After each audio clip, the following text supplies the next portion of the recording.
Hello guys, welcome to Math Support. In this session we will discuss about logarithm. So इस chapter में हम basic से start करेंगे और जैसे कि आप सब जानते हो कि ये बहुत कंफ्यूजिंग चैप्टर है क्योंकि एक जगह पर इसका कंटेंट अवेलेबल नहीं है। तो हम क्या करेंगे, बहुत ही बेसिक से स्टार्ट करेंगे logarithm and then will one by one will move to IIT JEE questions. तो हम डायरेक्टली क्वेश्चंस नहीं करेंगे कि बेसिक हम पूरा एक बार लर्न कर लेते तो फिर क्वेश्चन करें तो कोई आपको कन्फ्यूज़न नहीं होना चाहिए। So let's start with the basic of logarithm. हम इसके एप्लीकेशन भी देखेंगे कि रियल लाइफ में लॉगरिथम कहाँ पर यूज़ में आता है, हमें क्यों पढ़ना चाहिए। बट उसके पहले हम थोड़ा बेसिक समझ लेते और कैसे इसका यूज़ होता है वो देख लेते। पहली बात तो ये कि जो हम लॉगरिथम पढ़ना चाहते हैं that is for positive numbers. तो आपको ये ध्यान में रखना है कि पॉजिटिव नंबर्स के लिए ही हम ये अप्लाई कर रहे हैं। तो पॉजिटिव नंबर अगर कोई भी है तो मैं उसको दो फॉर्म में रिप्रेजेंट कर सकता हूँ। I have two ways to represent positive numbers. So first, जैसे आप सबको पता है, that is exponential form and second जो है जो हम अभी पढ़ने वाला है दैट इज़ लॉगरिथमिक फॉर्म। तो पहले हम एक्सपोनेंशियल फॉर्म समझ लेते हैं, जैसे आप सबको पता ही है, लेकिन अभी हम इसलिए समझ रहे हैं कि एक्सपोनेंशियल फॉर्म का लॉगरिथमिक फॉर्म से क्या कनेक्शन है वो अभी हमें जानना है। मेन इंटेंशन हमारा वो है। तो जैसे कोई एक नंबर हम सेलेक्ट कर लेते हैं जैसे कि 49। तो 49 को मैं एक्सपोनेंशियल फॉर्म में कैसे रिप्रेजेंट कर सकता हूँ, that is 7 square is equal to 49। अब जो स्टोरी स्टार्ट हो रही है वो यहाँ से स्टार्ट हो रही है। हमें कुछ चीज़ें ध्यान में रखनी है, जैसे कि यहाँ पर 7 स्क्वायर इज इक्वल टू 49। तो जो 7 है उसको हम बेस कंसीडर कर रहे हैं, 2 जो है उसको हम एक्सपोनेंट बोल रहे हैं और 49 जो है उसको हम नंबर बोल रहे हैं अभी के लिए। इसको हम इसलिए डिफाइन कर रहे हैं क्योंकि लॉगरिथम में ये तीनों चीज़ रहेगी, exponential, base and number, but उनकी जो प्लेसेस है वो चेंज हो जाएगी। तो इसीलिए हमें ये जानना ज़रूरी है कि एक्सपोनेंशियल कौन है, बेस कौन है, नंबर कौन है। तो इसी चीज़ को अगर हम लॉगरिथम के फॉर्म में रिप्रेजेंट करते हैं तो it will be like log base 7 of 49 is 2। अब इस जो चीज़ हमने लिखी है उसको हम समझते हैं और लॉगरिथम हमने क्यों अप्लाई किया वो समझते हैं। यहाँ पर वही इसी चीज़ को मैंने कन्वर्ट किया है। 7 is a base, 49 is my number and 2 जो है दैट इज़, उसको आप बोल सकते हो एक्सपोनेंट बोल सकते हो या फिर उसको आप इंडेक्स भी बोल सकते हो, दो में से कोई एक चीज़ बोल सकते हो। तो अब लॉगरिथम का बेसिक मतलब क्या होता है वो हम समझते हैं। तो जैसे कि आप यहाँ देख सकते हो कि 7 की पावर एक्सपोनेंट 2 करता हो तो 49 हो रहा है। तो वही चीज़ हमें यहाँ इम्प्लीमेंट करना है कि 7 की कौन से एक्सपोनेंट करूँगा तो आंसर 49 आएगा। So answer is 2। तो लॉगरिथम को अगर आपको फाइंड करना है तो आपको एक ही क्वेश्चन पूछना है, that is what exponent of base is our number। जैसे कि ये बेस है 7, ये हमारा नंबर है, तो 7 की कौन से एक्सपोनेंट में करूँगा तो आंसर आएगा 49। सो 7 स्क्वायर इज़ 49, तो उसका आंसर हो गया 2। इसी चीज़ को हम थोड़ा समझते हैं डिटेल में, 2-3 एग्जांपल लेते तो आपको ज़्यादा समझ में आएगा। जैसे कि मान लो मैं लेता हूँ कोई भी एक example, let's say log 5 is 125। तो इसको डायरेक्टली हम वही क्वेश्चन पूछेंगे, that is what exponent of base is our number. 5 का कौन सा एक्सपोनेंट लूँगा तो 125 आएगा। तो आप सबको पता है दैट इज 5 क्यूब इज 125। तो 5 का थर्ड एक्सपोनेंट लेना पड़ेगा, यानी कि एक्सपोनेंट को हमें 3 करना पड़ेगा। So it's answer is 125। एक और क्वेश्चन लेते हैं, जैसे कि log 10 बेस 1000। इसके हम मेथड बाद में सीखेंगे, पहले हम शॉर्टकट वे से जा रहे हैं कि जितना पॉसिबल हो हम माइंड से ही इसको शॉर्ट कर रहे हैं, यानी सॉल्व कर रहे हैं। बाद में रूट वाले भी क्वेश्चन हो सकते हैं, बहुत सारे वेराइटीज़ ऑफ क्वेश्चन है, तब हम इसकी मेथड भी देखेंगे। 10⁻1000 है, तो सिंपल एक ही क्वेश्चन आपको पूछना है कि 10 की कौन सी एक्सपोनेंट 1000 होती है। सो इट्स सिंपल, 10 की थर्ड एक्सपोनेंट 1000 होती है। तो यहाँ पर आप देख सकते हो कि जो लॉगरिदम है उसको मैंने एक्सपोनेंशियल फॉर्म से कन्वर्ट किया है। तो ये लॉगरिदम फॉर्म है, तो ये जो फॉर्म है एक्सपोनेंशियल फॉर्म, इसको हम एंटी लॉग भी बोल सकते हैं, एंटी लॉग या फिर एक्सपोनेंशियल फॉर्म। तो इसका सीधा मतलब ये हुआ कि अगर मैं लॉगरिदम जो भी है उसको मैं एंटी लॉग लगाऊंगा तो एंटी लॉग लगने से ये लॉग हट जाएगा। तो मान लो इसी को अगर मैं एंटी लॉग लगा रहा हूँ तो ये लॉग हट जाएगा और होगा क्या, ये दोनों शिफ्ट हो जाएंगे। आपको इतना ध्यान रखना है कि बेस उसकी प्लेस चेंज नहीं कर रहा है, सिर्फ ये दोनों अपनी प्लेस चेंज कर लेंगे। So it will be like 10⁻³ is equal to 1000। तो यहाँ पर आपको डायरेक्टली एक्सपोनेंशियल फॉर्म मिल गया। वैसे यहाँ पर अगर मैं लॉग को हटा रहा हूँ तो क्या होगा, बेस उसकी प्लेस चेंज नहीं करेगा, ये दोनों अपनी प्लेस चेंज कर लेगा। So that is 5³ is equal to 125। तो ये जो है आपका एक्सपोनेंशियल फॉर्म है। So we have done mentally how to solve logarithm. अब हम एक्चुअल मेथड पे आते हैं, क्योंकि कुछ नंबर्स जब फ्रैक्शन या फिर रूट में नंबर होंगे तब हम मेंटली नहीं कर पाएंगे। सो तब हमें ये मेथड की ज़रूरत पड़ेगी। So let's start with one question that, इसको आप रीड कैसे करोगे, दैट इज़ इसको हम रीड करेंगे log बेस 1/5 ऑफ 5। अब इसको ऐसे रीड कर सकते हैं log बेस 1/5 ऑफ 5। तो हमें इसका आंसर पता नहीं है तो हम x एज्यूम कर ले, लेट्स से इट्स x। अब जैसे मैंने आगे बताया कि जैसे ही आप log को हटाओगे तो क्या होगा, बेस जो है उसकी प्लेस चेंज नहीं करेगा, बाकी दोनों नंबर अपनी प्लेस चेंज कर लेंगे। तो बस आपको उतना ही याद रखना है। सो log हट जाएगा तो बेस अपनी जगह पर है और ये दोनों अपनी प्लेस चेंज कर लेंगे। तो x जो है वो एक्सपोनेंट में आ जाएगा, 5 नीचे आ जाएगा। सो दिस इज़ 1/5 को मुझे 5 के फॉर्म में कन्वर्ट करना है। सो दिस इज़ 5⁻1 हो जाएगा, तो x के साथ मल्टीप्लाई हो जाएगा। So and this one is 5⁻1। तो सिंपल यहाँ से आपको मिल जाएगा x इज इक्वल टू -1। अब इसी को हम एनालाइज करते हैं कि 1/5 की कौन सी एक्सपोनेंट 5 होगी। तो 1/5 को अगर मैं -1 करूँगा तो वो 5 हो जाएगा। So that's very simple. एक और क्वेश्चन हम लेते हैं, लेट्स से log बेस √5 ऑफ 125। तो आप मेंटली भी कर सकते हो कि √5 का मतलब होता है 5⁻½ 5⁻½ को मुझे 125 लाना है। 125 इज़ 5³ तो 5⁻6 करना पड़ेगा, लेकिन हम इसको सॉल्व करते हैं बाय मेथड। लेट्स से हमें आंसर नहीं पता है, सो इट्स x। अब मैं जैसे ही log हटाऊंगा सो √5 अपनी जगह चेंज नहीं करेगा, x यहाँ पर आ जाएगा एंड 125 जो है वो यहाँ पर आ जाएगा।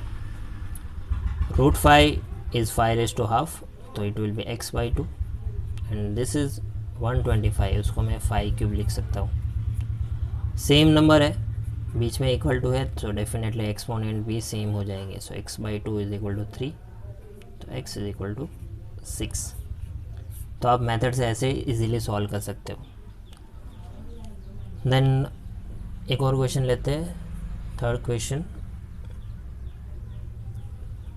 It's log base 1/3 of 1/9। दोनों यहाँ पर आप देख सकते हो फ्रैक्शन नंबर है। तो फ्रैक्शन नंबर जब भी हम एग्ज़ाम में तो ट्राई करो कि आप मेंटली नहीं करो, अगर आपको प्रैक्टिस नहीं है तो कहो, क्योंकि आप उसमें मिस्टेक कर दोगे। हमें आंसर नहीं पता है, लेट्स से x।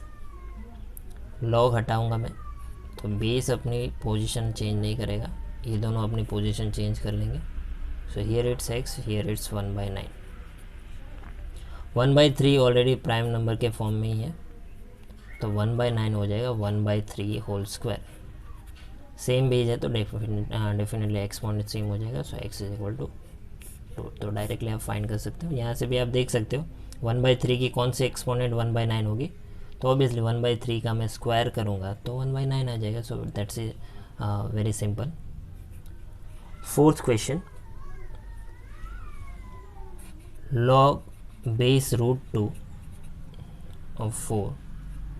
हम यहाँ पर सब डिफाइन करेंगे कि लॉग कब डिफाइन है, कब नहीं हो सकता, बेस क्या क्या होना चाहिए, बट वो पहले हम ये सीख लेते हैं कि लॉगरिथम है क्या, उसके बाद हम सारे कंडीशन डिफाइन करेंगे तो आपको पता चलेगा कि ये कंडीशन क्यों है, log 1 ज़ीरो क्यों है, log 0 क्यों डिफाइन नहीं है, वो सारी बातें हम बाद में करेंगे।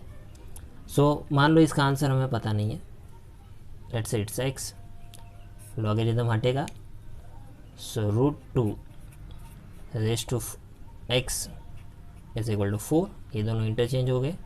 इसको आप एंटी लॉग भी बोल सकते हैं, बट ये बहुत ही सिंपल है तो हम डायरेक्टली लिख रहे हैं, otherwise you can use like applying the anti log. √2 यानी 2⁻², तो ऊपर चला जाएगा, सो इट विल बी x/2। 4 को हम कन्वर्ट करते हैं, it's 2²।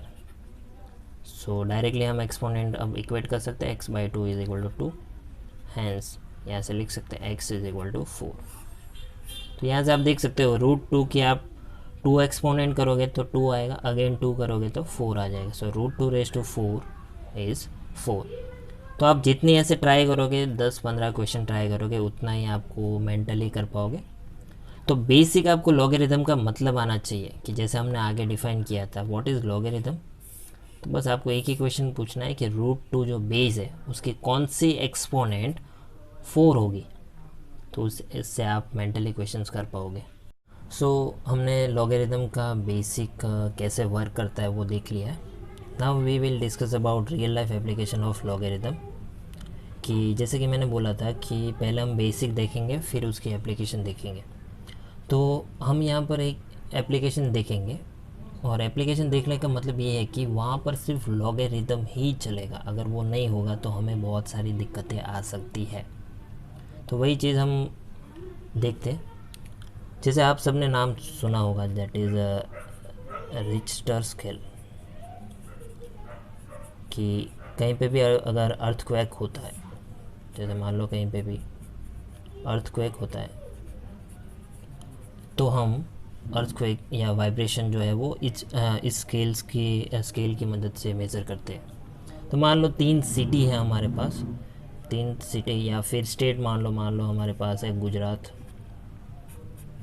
Then Rajasthan and Madhya Pradesh. ये 3 स्टेट है हमारे पास, और तीनों स्टेट में मान लो अर्थक्वेक हुआ है। हम नहीं चाहते कि हुए, लेकिन हुआ है। मान लो कि यहाँ पर जो अर्थक्वेक हुआ है दैट इज़ 6.0, यहाँ पर जो अर्थक्वेक हुआ है that is 7.0 and that is 8.0। तो इस स्केल को देख के हम यही बोल सकते हैं कि गुजरात से राजस्थान में थोड़ा ज़्यादा हुआ है, राजस्थान से एमपी में थोड़ा ज़्यादा हुआ है। बट इसको हम थोड़ा एनालाइज करते हैं कि ये 6.0 है क्या एक्चुअल में।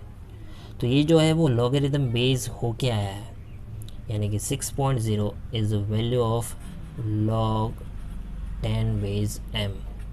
ये आपको ध्यान रखना है, याद रखना है कि रिक्टर स्केल पे जो वैल्यूज़ आती है वो log 10 बेस m की आती है। यानी कि अगर मैं इसको x मान लेता हूँ तो ये जो 6.0 है that is the value of x, but जो एक्चुअल अर्थक्वेक जो रीडिंग हमने ली है वो m है, बट उसको हमने log बना के x ले लिया है, क्योंकि ये बहुत बड़ी वैल्यू है तो उसको हमने log लगा दिया तो वो x हो गया। तो जो 6.0 है वो log लगने के बाद आया है, तो हम समझते हैं कि एक्चुअल में वो क्या होगा। तो मैं 6.0 को इंटरप्रेट करता हूँ कि that is the value of x, तो हम m फाइंड करना चाहते हैं, तो let's put this value log 10 base m is equal to 6। और वापस से आ जाओ बेसिक पे, 10 की कौन सी एक्सपोनेंट m होती है, तो 10 की 6 एक्सपोनेंट क्या होती है, या फिर सिंपल हम log को हटाएंगे तो क्या होगा, 10⁻6, ये दोनों इंटरचेंज हो जाएंगे, इज इक्वल टू m। यानी कि जो गुजरात में अर्थक्वेक हुआ था 6.0 वो एक्चुअल में था 10⁶ एक्सपोनेंट वाला। वही हम राजस्थान में काउंट करते हैं कि 7 is a value of x, तो m हम फाइंड करना चाहते हैं log 10 base m is equal to 7। log हटाऊंगा तो मैं it will be 10⁶ is equal to m। तो राजस्थान में जो अर्थक्वेक हुआ था वो 7 पॉइंट, यानी हमें दिखने में सिंपल लगता है बट दैट इज़ 10⁶। ऐसे ही मध्य प्रदेश में लगाया गया तो m की वैल्यू यहाँ पर क्या आ सकती है 10⁸। अब ये चीज़ जो हमें नॉर्मल लग रही थी इसको हम ज़्यादा इंटरप्रेट करते हैं कि 6 और 7 में हमें ज़्यादा डिफरेंस नहीं पता है, यानी कि ज़्यादा हमें ऐसा लगता है कि that is a normal difference. But in दोनों को आप कंपेयर करोगे तो पता चलेगा कि राजस्थान में जो अर्थक्वेक हुआ था वो गुजरात से 10 गुना ज़्यादा हुआ था। तो आप इमेजिन कर सकते हैं कि 10 गुना ज़्यादा अर्थक्वेक का मतलब क्या होता है। ऐसे ही मध्य प्रदेश में जो अर्थक्वेक हुआ था वो गुजरात से 100 गुना ज़्यादा हुआ था। तो आप इमेजिन कर सकते हो कि यहाँ पर तो रिक्टर स्केल पे जो रीडिंग है 6 और 8 है, तो there is know lot more difference. But यहाँ पर आप देख सकते हो कि वो 6 और 8 में 2 पॉइंट्स से यहाँ पर कितना हो गया अर्थक्वेक 100 टाइम्स हो गया। तो 100 टाइम्स यानी बहुत ज़्यादा होता है। सो अब लॉगरिदम का यूज़ क्यों करता है, रिक्टर स्केल क्यों लॉगरिदम यूज़ करता है, क्योंकि ये जो बड़ी वैल्यूज़ है इन सब को अगर हमें नंबर लाइन पर रिप्रेजेंट करना है तो नंबर लाइन पर आप रिप्रेजेंट नहीं कर पाओगे इजीली। नंबर लाइन पर हम अभी तक जैसे रेशनल इरेशनल ये सब रिप्रेजेंट करते हैं तो 1 2 3 4 5 लिख देते हैं। बट 10⁶ है, फिर मान लो 10⁶ के बाद 10⁻27 है, तो इन सारी चीज़ों को आप नंबर लाइन पर रिप्रेजेंट नहीं कर सकते। ये ऑलमोस्ट इन्फिनिटी वैल्यूज़ है हमारे लिए अगर हम नंबर लाइन रिप्रेजेंट करते हैं तो इसके लिए हमने क्या किया, इस m को रिप्रेजेंट नहीं करके हमने x को रिप्रेजेंट किया, यानी कि जो हमारे पास वैल्यूज़ है दैट इज़ log 10⁻m। तो अब मुझे 10⁶ को रिप्रेजेंट नहीं करना है, अब मुझे सिर्फ 6 को रिप्रेजेंट करना है, जैसे कि आप देख सकते हो। अब मुझे 10⁻7 को रिप्रेजेंट नहीं करना है, अब मुझे सिर्फ 7 को रिप्रेजेंट करना है, 10⁸ नहीं बट सिर्फ 8। तो यहाँ पर जो ग्राफ बनेगा, मान लो ये जो ग्राफ बन रहा है, अब इसको रीडिंग में लूँगा तो मैं इतना ही याद रखूँगा कि ये लॉगरिथम के फॉर्म में है, तो मुझे उसको फ़िल्टर करना पड़ेगा, एंटी लॉग लगाना पड़ेगा, फिर वो मैं रीड कर सकता हूँ। मैं डायरेक्टली 6 से उसको इंटरप्रेट नहीं कर सकता, मुझे उसको फ़िल्टर लगाना पड़ेगा anti log, then I can predict that it is 10⁶। तो ग्राफ अगर मुझे ड्रॉ करना है तो मुझे उसको लॉगरिथम फॉर्म में रिप्रेजेंट करना पड़ेगा। ऐसे ही बहुत सारी चीज़ें हैं जिसमें रीडिंग जो है बहुत बड़े नंबर के फॉर्म में आता है। जैसे आप बायोलॉजी में भी कुछ रिसर्च कर रहे हो, कुछ भी है, तो उसमें भी नंबर्स 1 2 3 4 नहीं होते, 10 की एक्सपोनेंट 1000 की एक्सपोनेंट ऐसे ही आता है। तो उस केस में आपको लॉगरिथम बेस यूज़ करना ही पड़ेगा, इसके अलावा पॉसिबल ही नहीं है। So this is real life application of logarithm. So अब हम कंडीशंस पे आते हैं कि लॉगरिथम कब डिफाइन होता है। सो हमने नंबर n से स्टार्ट किया था, n is equal to a⁻x। हम मैक्सिमम टाइम यही नोटेशन यूज़ करेंगे, n is my number, a is base and x is index और एक्सपोनेंट। तो इसको हमने ट्रांसफ़र किया था log base a of n is equal to x। तो ये डिफ़ाइन कब होगा, लॉगरिथम जो है हमारा ये कब डिफ़ाइन होगा, उसके लिए हमारे पास कुछ कंडीशंस है कि क्या क्या कंडीशन होगी तभी हम लॉगरिथम सॉल्व करेंगे या फिर फर्दर मूव करेंगे। तो पहले ही मैंने बोला था कि कोई भी पॉजिटिव नेचुरल नंबर है या पॉजिटिव नंबर है उसी के लिए हम डिफ़ाइन कर रहे हैं। तो n जो है वो हमारा पॉजिटिव होना चाहिए, ऑलवेज पॉजिटिव, ज़ीरो भी नहीं, शुड बी पॉजिटिव। हमारा बेस जो है उसके लिए दो कंडीशन है, base should be positive and positive होने के साथ साथ ये 1 भी नहीं होना चाहिए। अगर ये तीनों कंडीशन सेटिस्फाई होती है तभी हम लॉगरिथम को आगे सॉल्व करेंगे। अब ऐसा क्यों, बेस पॉजिटिव होना चाहिए, नेगेटिव क्यों नहीं होना चाहिए? तो उसके लिए हम एक क्वेश्चन लेते हैं कि मान लो कि हम बेस को नेगेटिव ले लेते हैं, इसको हम एक्सपोनेंट के फॉर्म में ले लेते हैं समझने के लिए। A raise to x is equal to n. मान लो आपका बेस है -2 raise to x is equal to n. अब यहाँ पर जो -2 है वो आपका बेस है। हम अभी ये डिस्कस कर रहे हैं कि ये -2 लिया है तो अब क्या होगा, क्योंकि यहाँ पर हमने कंडीशन लिखी है कि बेस पॉजिटिव होना चाहिए। अब x कुछ भी हो सकता है। मान लो x को मैंने हाफ ले लिया या फिर 1/3 ले रहे, लेट्स से x इज़ 1/3, तो 2 raise to 1/3 is equal to n। तो n यहाँ पर डिफाइन नहीं होगा because this will be imaginary number. ये क्या हो जाएगा, इमेजनरी नंबर हो जाएगा। तो ये सब दिक्कतें आगे नहीं है, इसलिए हम क्या कर रहे हैं, पहले से बोल दे रहे हैं कि बेस हमारा नेगेटिव नहीं होना चाहिए, पॉजिटिव होना चाहिए।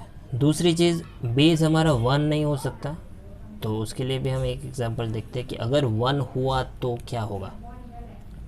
तो वही एग्जांपल लेते हैं, या फिर लॉग पे हम कोई एग्जांपल कर देते हैं। Let's say log base 1 of 5 is equal to x ले लेते हैं। लॉग को हटाएंगे, मेरी कंडीशन ये है कि ये 1 नहीं होना चाहिए, तो अभी हम वही चेक करें कि 1 लिया तो अब क्या होगा। सो लॉग को हटाऊंगा, 1 raise to x is equal to 5। तो सिंपल सी बात है, 1 raise to x is equal to 5, तो एक्स क्या होना चाहिए। तो यहाँ पर आप देख सकते हो कि एक्स की मल्टीपल वैल्यूज़ आ सकती है। सॉरी, मल्टीपल वैल्यूज़ नहीं, 1 की कोई भी एक्सपोनेंट करोगे 5 कभी नहीं आएगा। सो 1 को आप रेज करके एक्सपोनेंट कितने भी करो आंसर 1 ही आएगा, 5 नहीं आ सकता, इसलिए ये डिफाइन नहीं है। So when ever base is 1 logarithm is not defined. तो यही कंडीशन है कि ए पॉजिटिव होना चाहिए, 1 नहीं होना चाहिए, एंड एन बी जो है वो हमारा पॉजिटिव होना चाहिए। तो इसके लिए हम रिगार्डिंग कुछ रूल्स है जो नोट करते हैं यहाँ पर। जैसे कि मान लो आपके पास है log n बेस n, अगर बेस n नंबर दोनों सेम है तो इसका आंसर क्या आएगा। तो मान लेते हैं कि इसका आंसर जो है हमें पता नहीं है, दैट इज़ x। लॉगरिथम हटेगा तो n raise to x is equal to n, this is n raise to 1। Same number है तो एक्सपोनेंट सेम हो जाएगा, x इज इक्वल टू 1। तो यहाँ से आप डायरेक्टली बोल सकते हो कि logarithm base n to the n अगर है सो इसका आंसर आएगा 1। तो ऐसे बहुत डिराइव रिजल्ट है जो हम अभी आगे डिस्कस करेंगे कि जब भी ये दोनों नंबर सेम है तो आंसर आएगा 1। अब हम इसी के रिलेटेड कुछ क्वेश्चंस करते हैं जो अभी सिंपल है, बेसिक बोल सकते हो आप। Let's say log base 81 of 27। तो यहाँ पर आप मेंटली अगर सॉल्व कर पाओ तो वही कर सकते हैं। 81 की कौन से एक्सपोनेंट 27 होगा।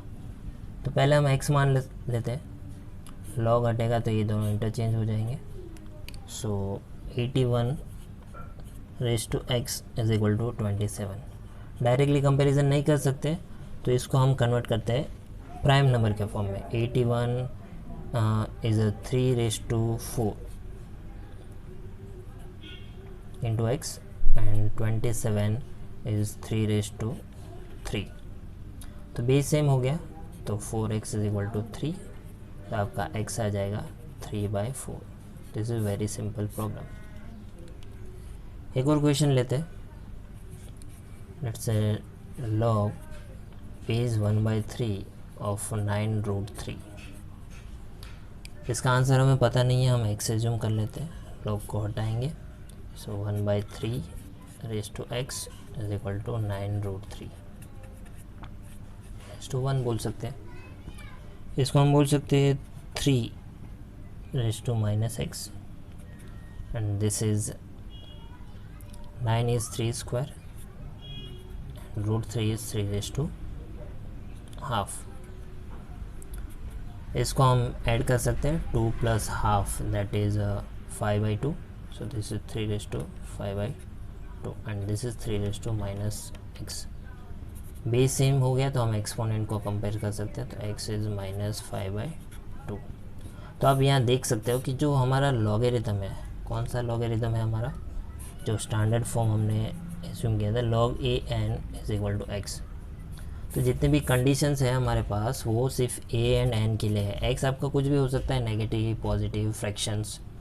जैसे आप देख सकते हो कि यहाँ पर x हमारा नेगेटिव आया, यहाँ पर x हमारा फ्रैक्शन में आया। तो फ्रैक्शन नेगेटिव x या फिर एक्सपोनेंट जो है उसके लिए कोई कंडीशन नहीं है, दैट इज़ फ्री। कुछ और क्वेश्चन लेते हैं। लेट्स से लॉग, ये क्वेश्चन बहुत इंपॉर्टेंट है, आप देख सकते हो। Log base 5 of whole root 5 till infinity. तो इसका आंसर क्या होगा? तो पहले हम इस पार्ट को सॉल्व कर लेते कि ये पार्ट क्या है। ये बहुत बार हमने 10th में भी सॉल्व किया होगा अगर आपको याद है तो लेट्स से ये जो पार्ट है 5 के अंदर रूट 5 के अंदर रूट 5 इंटू इन्फिनिटी, इसको थोड़ी देर के लिए मैं y समझ लेता हूँ। सो ये इन्फिनिटी है तो ये वाला पोर्शन जो है ये भी y हो सकता है, क्योंकि मैं एक बार कैंसिल कर दूँ तो भी फ़र्क नहीं पड़ेगा, ये इन्फिनिटी टाइम्स है। So this will be under root of 5 into y. एक बार कम कर दोगे तो भी कुछ फ़र्क नहीं पड़ेगा। स्क्वायर करेंगे so it is 5y is equal to y square. y cut हो सकता है, so y is equal to 5। अगर आप y कट नहीं करोगे क्वाड्रेटिक इक्वेशन मिलेगा, y की वैल्यू 0 मिलेगी एंड y की वैल्यू 5 मिलेगी। लेकिन 0 नहीं लेंगे क्योंकि n कभी 0 नहीं हो सकता, जैसे कंडीशन है n is always positive n is greater than 0। तो हमने y इज इक्वल टू 0 and y is equal to 5 में सिर्फ y इज इक्वल टू 5 को कंसीडर किया है। सो अगर y 5 है तो हमारा क्वेश्चन जो है वो ट्रांसफ़र हो गया है log 5 इज़ 5 एंड आपको पता है कि दोनों नंबर सेम है तो आंसर आएगा 1। तो बहुत ही सिंपल क्वेश्चन है और सिंपल